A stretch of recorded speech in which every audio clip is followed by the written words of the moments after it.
Since the rise of hedge funds to today, hedge funds are like the apex predators of Wall Street. Instead of making money by predicting outcomes, they engineer the outcomes.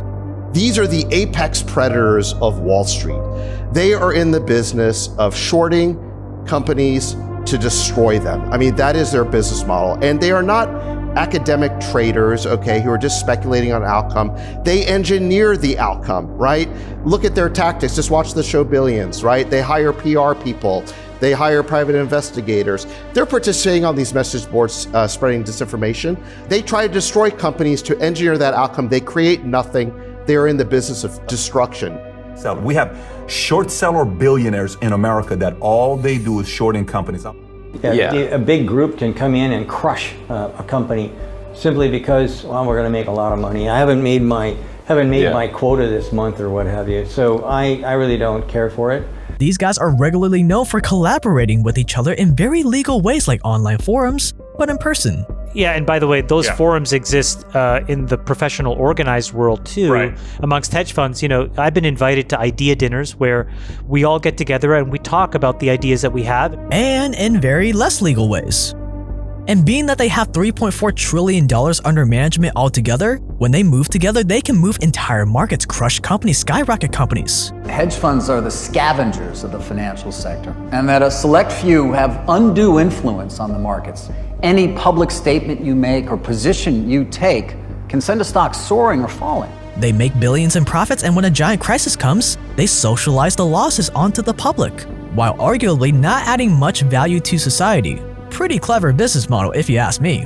What exactly is the societal value of these hedge funds? Now, I know that they provide some price discovery and they provide greater liquidity to markets, but is that really worth them really being the richest players in the game? It doesn't make any sense. And then when they lose, like in 2008, they get bailed out. And since the inception of the stock market, big players like hedge funds and institutional investors have always had an advantage over the little guy in money, power, and influence. And by the way guys, before we continue, I'm on Stereo now. I partnered with them for this video and I just had my first live talk on Stereo with my close business friend Wally Wynn on how to evade taxes legally. Wally just moved to Puerto Rico to take advantage of their amazing flat 4% tax rate a few weeks ago, and I have been dying to figure out how he's been liking it, so I thought I might as well make our more casual conversation live so you guys can learn from it too. And what's cool about Stereo is that you guys can ask me questions and interact with me live on the show. I'm kind of curious as to like the living status in Puerto Rico. Like, is it comfortable? I don't know. Is it like a third world country? Oh, that's funny. Yeah, we talked about that earlier a little bit, actually. We had a super great time. It's right up your guys' alley, evading taxes legally. So if you missed it, you can check out the replay of our chat with the link below, and I'll be hosting a few more lives. One on Friday at 12 p.m. US Pacific time with my YouTuber friend Captain Sinbad. You might have seen his hilarious Watches Once videos. What gives you so much energy? Gratitude! Super funny guy in real life. And another one on Monday at 12 p.m. with Arvid Ali, where he's gonna be responding to all the hate comments he's received on our last video on Kathy Wood. This one is gonna be pretty spicy, you're not gonna wanna miss it. So come hang out, come chat with us at stereo.com/JakeTran, and be sure to hit the notification bell on there too so you get notified when we go live. That's again Friday at 12 p.m. with Captain Sinbad and Monday at 12 p.m. with Arvid Ali at stereo.com/JakeTran. Link below. January 2012, a guy named Jaime Rogozinski got bored of the idea of safe investing. He found existing online forums to be too risk-averse and couldn't stand hearing another word about the fundamentals of a company from talking heads on TV. So he launched a new subreddit, one called WallStreetBets, with the slogan being "It's like 4chan found a Bloomberg terminal." One might imagine that Jaime is probably some basement dweller with greasy fingers and potato chips on his shirt, but he's actually a respectable-looking entrepreneur with his own family. April 2013, within 15 months of the founding of WallStreetBets, a new startup was founded in Silicon Valley, a baby named Robinhood. At first, it was just an app that allowed you to track stocks, no buying or selling. 1.5 years later, on December 2014, Robinhood launched a zero-commission trading platform on the App Store, forever changing the landscape of stock brokerages by doing the same thing that companies like Facebook did. They took something that was inaccessible, stock trading, where you had to pay a few dollars per trade on outdated, intimidating-looking apps, and made it accessible by finding a new way to make money elsewhere, in this case by selling your trading data to bigger players. October 24, 2015, as Robinhood opened the door for more and more average everyday people to get into the stock market, a community like WallStreetBets was in the perfect position to grow, and by now they were already developing their own subculture, a subculture of autists or degenerates YOLOing their life savings on risky stock plays. They call themselves autists or degenerates, which are basically people that are horrible at making stock trades. With it even attracting the membership of Martin Shkreli, everyone's favorite big pharma CEO, who was very well loved in the community. Fast forward a little over a year later in January 2017, and WallStreetBets crosses the milestone of 100,000 degenerates. At the same time, Robinhood was also growing with over 200,000 daily active users. April 2017, Robinhood raises $110 million at a valuation of $1.3 billion, bringing the company into unicorn territory.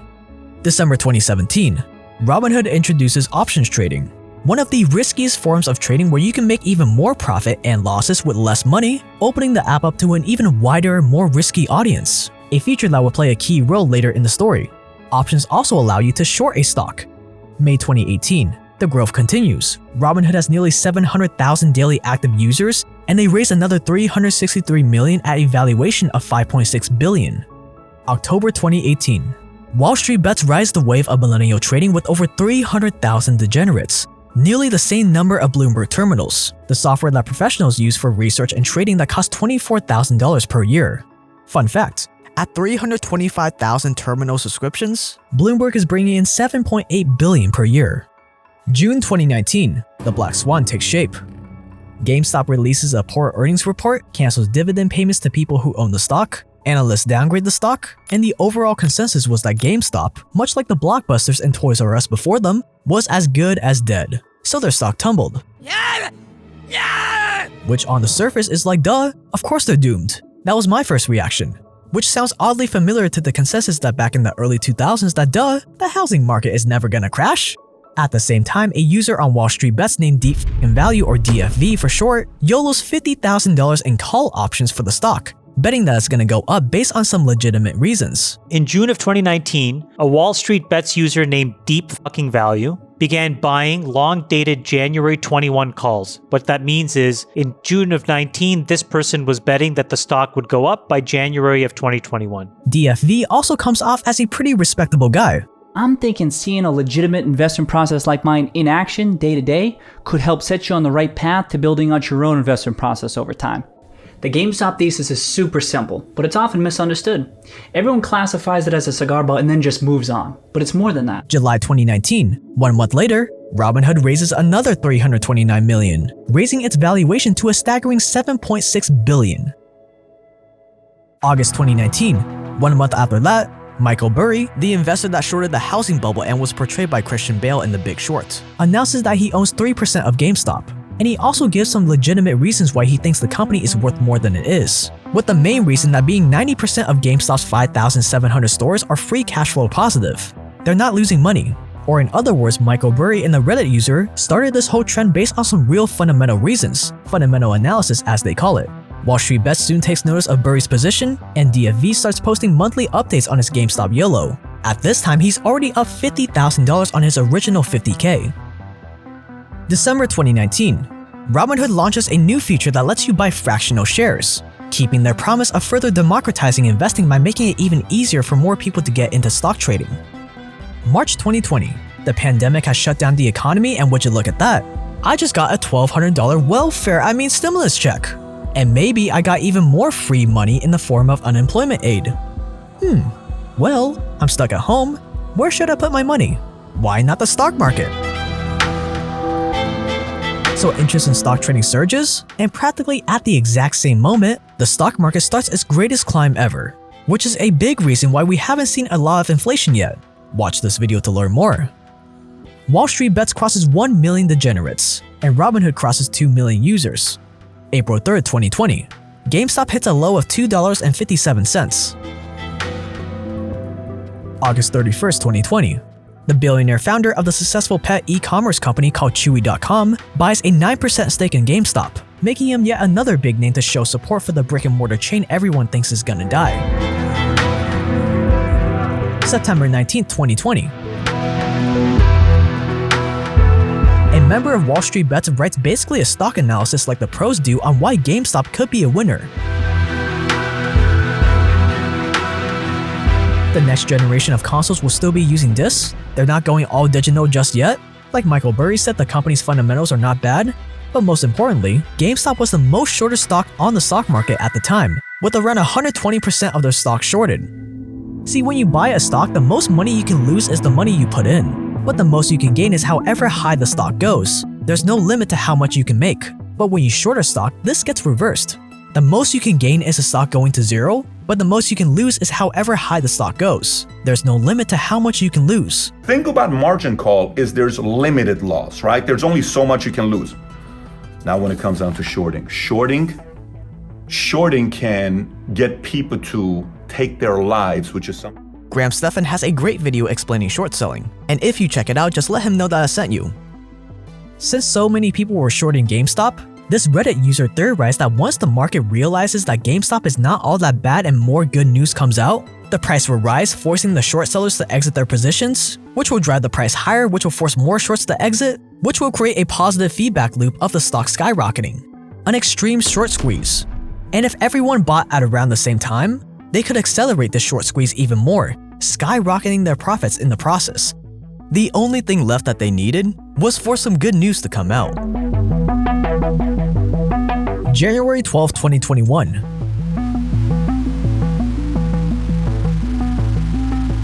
Ryan Cohen and GameStop reach an agreement, earning him and his COO and CFO a seat on the board of directors. Because they have so much experience in e-commerce, Ryan Cohen is viewed as a savior of GameStop. The stock closes at around $20 on January 12, 2021. Chatter about GameStop explodes in online forums like WallStreetBets, and the degenerates got to thinking that maybe this short squeeze idea wasn't so crazy after all. The battle lines are drawn and the game is set. GameStop closed at $19.95 on January 12th. On one side, you had institutional investors and hedge funds that thought GameStop was for sure going to perish, shorting the stock, pushing it downward. And on the other side, you had the degenerates on WallStreetBets buying the stock and buying call options for the stock, pushing it upward. The institutional guys are like, hey, wait a minute, Ryan Cohen's an idiot. This company is fucked. Fuck these guys. They have too many, cyclical and secular tailwinds. And they become so massively short that the infrastructure that's supposed to even count all the shares can't keep up. And now they are short more than the actual number of shares that actually exist. So now they're 140% short. January 13th, GameStop is up to $31.40, or up 57%. January 14th, $39.91, up 100% from the start. January 19th, degenerates hold the line at $39.36. Short sellers start to sweat, but doubling down in their position. Now it becomes a game of protecting their ego. Citron Research, a big short seller, calls the degenerates suckers at this poker game, later calling them an angry mob. And what started out as a genuine strategy for the retail investors to make money has turned into an all-out proxy war representing the little guy versus the establishment of Wall Street. As news starts to spread on social media, more and more average people get in on the action. Then over the next 2 days, GameStop calls hit an all-time high, and it runs a 2-day rally of almost 70%. And this is what really starts what's called a gamma squeeze. Friday, January 22nd. GameStop becomes so volatile that trading is halted at least 4 times. The stock closes at $65.01, up 226% since the start of the battle. The stock market closes for the weekend, and the number of degenerates on WallStreetBets starts to explode. At some point in this process, the degenerates recruited some unlikely allies. Quant funds and other hedge funds that saw an opportunity to get on the right side of the battle. Then, a bunch of quant funds and momentum hedge funds notice all this activity, and they also participate on the long side. And then over the past 7 trading days, we have traded over $100 billion of stock in GameStop, which is well in excess of what retail can support. Quant funds are funds that use mathematical models and computer algorithms to trade. After all, why wouldn't you use an opportunity like this to wipe out some pesky competitors? Then comes Monday, January 25th. One of the major hedge funds that was shorting GameStop, Melvin Capital, is on the brink of collapse. So they got a near $3 billion bailout by 2 other hedge funds. GameStop closes at $76.79, up 285% since the start. Tuesday, January 26th. Elon Musk tweets GameStop in support linking to WallStreetBets, continuing the subreddit's explosion in growth. Now, Elon may genuinely support the fight for the little guy, but remember, Elon has an axe to grind with short sellers, which Elon refers to as a scam, releasing Tesla shorts after defeating them. The way short selling is used today is it's kind of like it's frankly used against the public. Tesla was under a massive attack by the short and distort, where they take a short position and then they do everything possible to trash the company in 6 ways to Sunday. And they were successful. And this has now happened to Tesla twice. It happened in 2013 and it happened in basically 2017 through 2019. I mean, the intensity of the attack was crazy. It would like cause you to lose faith in humanity, the degree to which this went on. What you may not know is that Melvin Capital, the fund that was just bailed out, has been shorting Tesla for years. That infinite short squeeze loop kicks into high gear, and GameStop explodes to $147.98 that day, up an insane 642%. It's not about money, it's about sending a message. Wednesday, January 27th to Thursday, January 28th. Everything has been leading up to this point, and the little guy puts what seems to be the final nail in the coffin for the shorts. GameStop closes at $347.51, up 135% from just yesterday, and up 1,642% from the start. Our guy Deep Value's original $50,000 is now at $48 million. But then, everything falls apart. Discord bans the WallStreetBets server citing hate speech, because of course they would. And this is exactly what I've been talking about with censorship. It starts with something you like and then becomes something you don't. How many of the people who support these, Reddit kids were in favor of deplatforming Trump and Parler, and now they can see where it goes? This is a slippery slope, and we've only had to wait 3 weeks to see where it goes. It goes to the same place, which is when the people in power get threatened, they use these rules, they weaponize these rules to shut down the outsiders and the upstarts. That is the problem with censorship. That is why you cannot let the beast get started. And the next day, just as the shorts were right where they should be, Robinhood and other brokerages restrict the buying of meme stocks like GameStop. One could still sell their shares, helping Wall Street, but one couldn't buy. GameStop falls to $193.60 at the close, down 44% from the day before.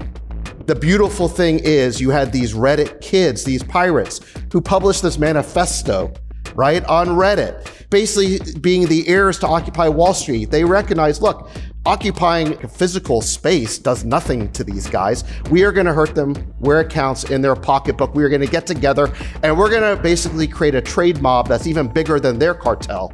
And they did. They got 2.7 million people taking the other side of this trade. And then when the hedge funds doubled down, they said, fuck you, we're going to triple down.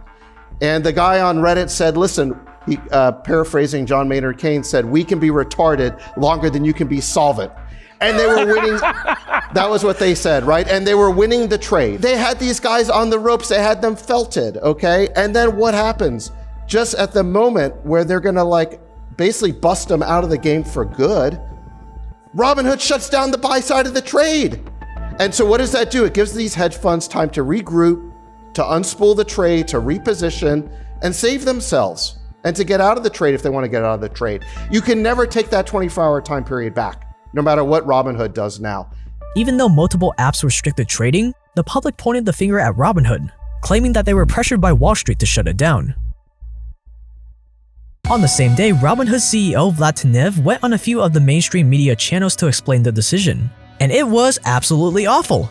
To save you the pain, he basically regurgitated a bunch of lines his PR department and legal team wrote, avoided questions by talking about their values and the founding of Robinhood, denies being pressured by hedge funds to limit trading. This decision was not made on the direction of any market maker or other market participants. Didn't take full ownership and blamed it on social media and unprecedented volume. Said the decision was to protect their customers. In order to protect the firm and protect our customers. And that no, we didn't do this because we didn't have enough money to cover the fees.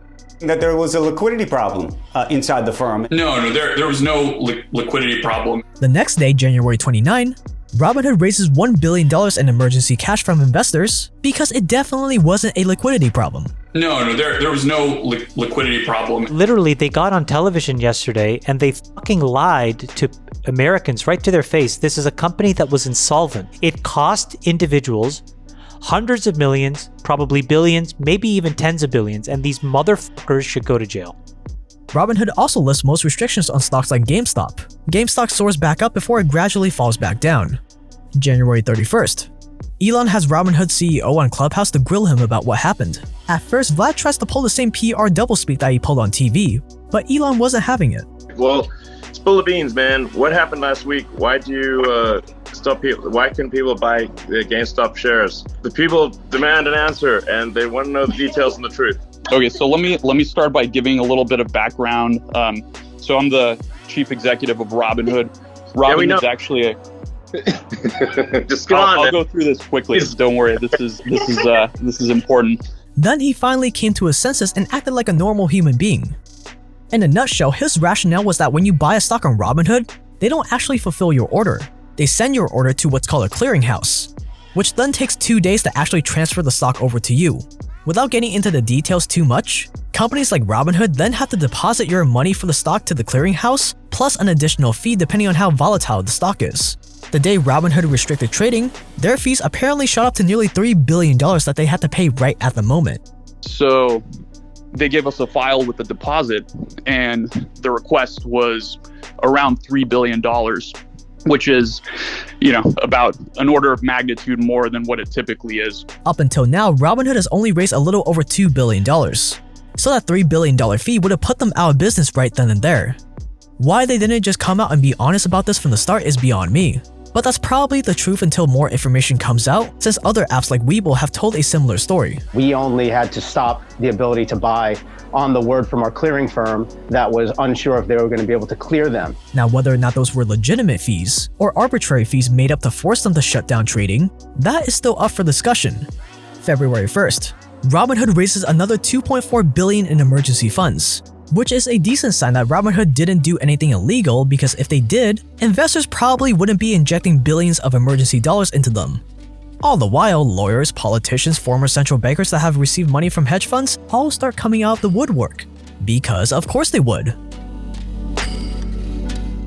But whether it's Robinhood's fault or the hedge fund's fault or the clearinghouse's fault, it doesn't matter.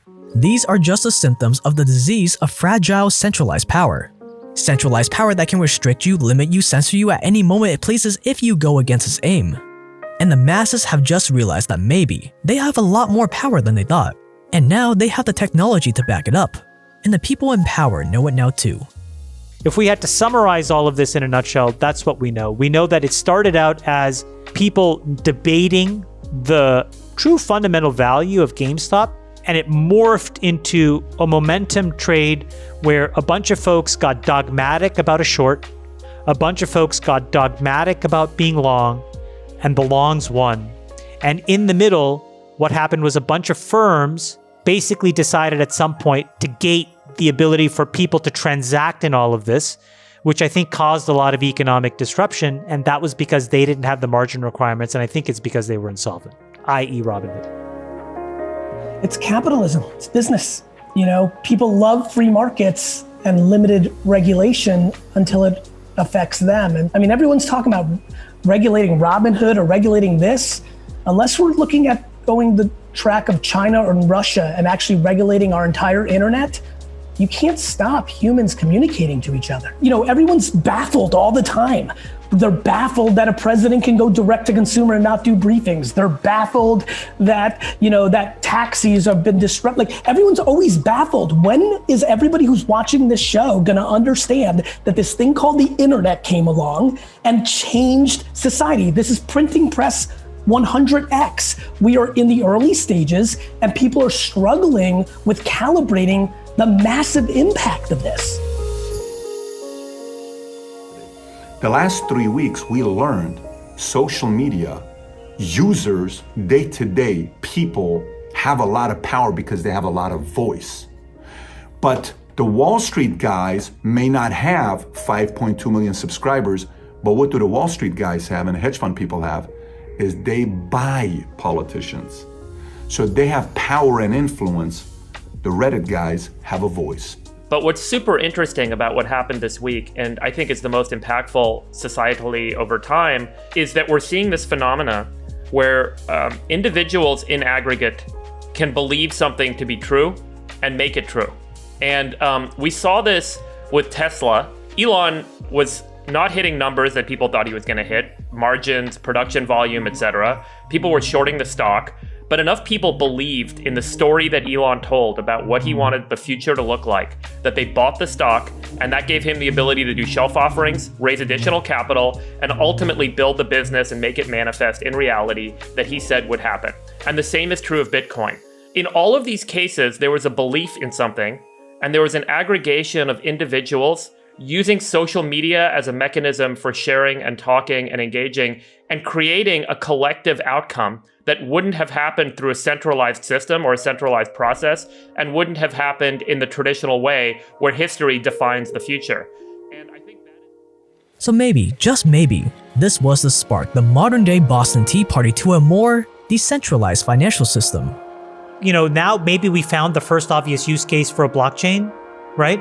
But when you take the broader point of view of the implications, that's where this becomes really shaky and really scary, and I think really enables a decentralized movement that is going to be a lot broader than folks are really realizing at this point. You know, folks don't want to be trading on a system that tells them how to trade, and folks don't want to be communicating on a system that tells them how to communicate. I definitely think this is part of this ongoing populism versus the elites war, and social media is now the tool that the people use to organize themselves against these powerful elites. It's why we cannot allow censorship, because it always comes down to benefit the powerful, the elites, against the people who are trying to organize against them. I think this year is going to be a huge year for cryptocurrencies, and it's going to be a major theme as we move closer to figuring out exactly what happened this week. And I think it is. But one thing's for sure, this war between the masses and the people in power has just begun. I hope this entire mess of the last week forces more of us to get educated about how money works. Because if we don't get educated about how money works, this is not going to go away. Very good.